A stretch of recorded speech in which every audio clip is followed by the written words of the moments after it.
go wachani chungkong wabi mini chene ni yub mo biberu kwene e yub ma gike mo biberu kit gume awachi it's okay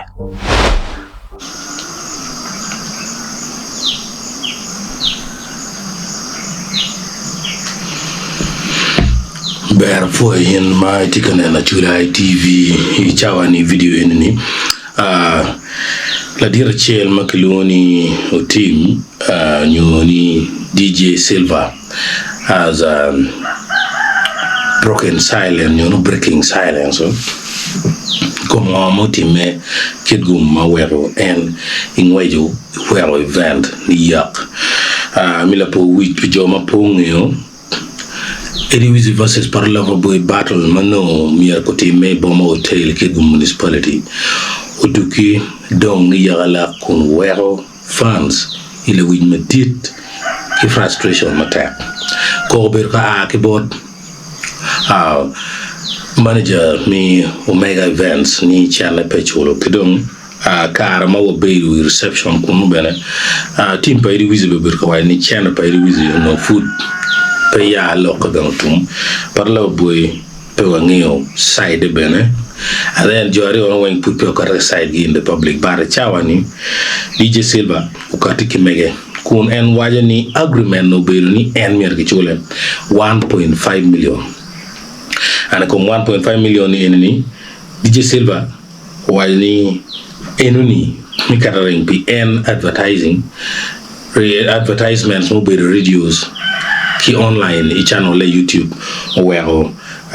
en no be ki kero mi weko who on the crown nyoni who owns the crown ku chate matek na gauti me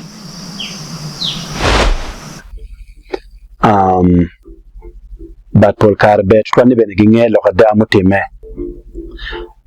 ka chel event wan bero kati chalo joma charo will eni kitawajo kede so nino duju ka itika chato will no chulti ye chul matie enone winyo ber kenwa ne omergi chul will matie no ber million ario ento laro beru tie manoge pa winyo ne ku ber million achiel kinuchu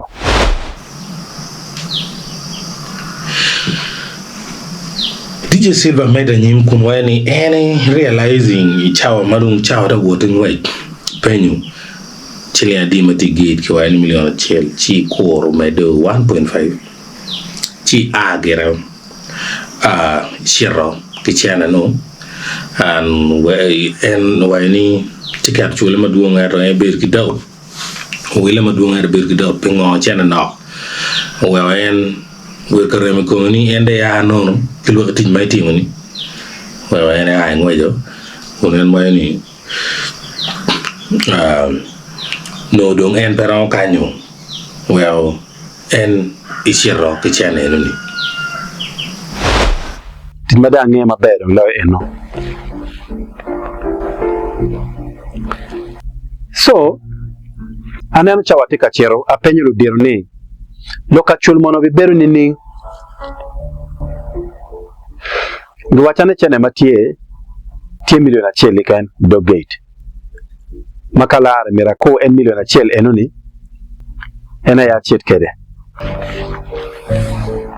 awa chao chal bot joni nini kun wa cheke million achiel kinuchu obero manok chene no million achiel kali 400 yonge dore achiel dog gate ameda li 100 bara nyaga mo ber karam chene ki dog gate ada kelo wan chene beru million achiel kali gadi kali 100 beach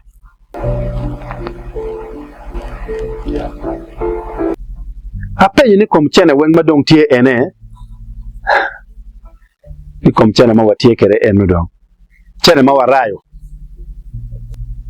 tickets wile chon tickets mu wile ada konyo chobo jami mu kana manotie bene kanyu man be neno ibera tich kere chulo police timongo jami mu kana mateno ento kama don wuno obedi matek to twalni kidaro mati yeni ali para bija pian pigi beragam chiling ali pa kong million ya chel kimnu chuki kan ya warayo ni kom chene ma watie kere enu silva chene mo ken don pere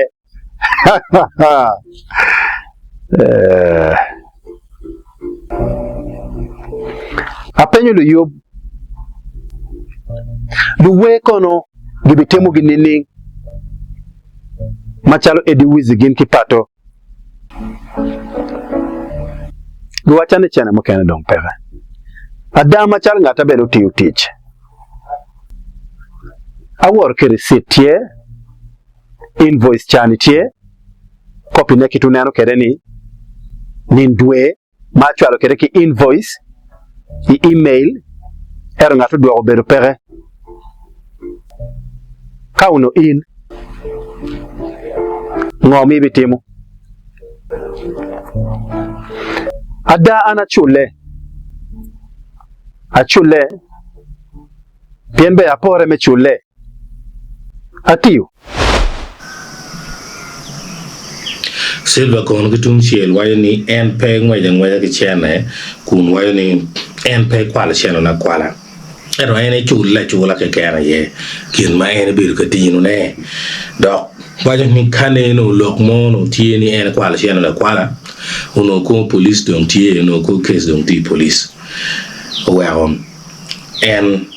in town me ni cheto chula ke kera chi ai cheto pian don pe ra kanyo chui me tinu teach no kuno kachele events ginno de making a gram ni mier ke chule en jalo chane no don udule toy come en ko mo dokti koma pare o kichene mo kada chil chene na yo dong bene kunu barama li miario mauno mergi mina ma kwanye nyim manager pa omega maneno chene ma dong kere ye enu it was 1.5 yegi kwanye gimina basically gino time enu ene ungeo tich ma anatiu yup enene cha dadeni unumira woto kamanu unumira chito chiano no enu ni ngo mutime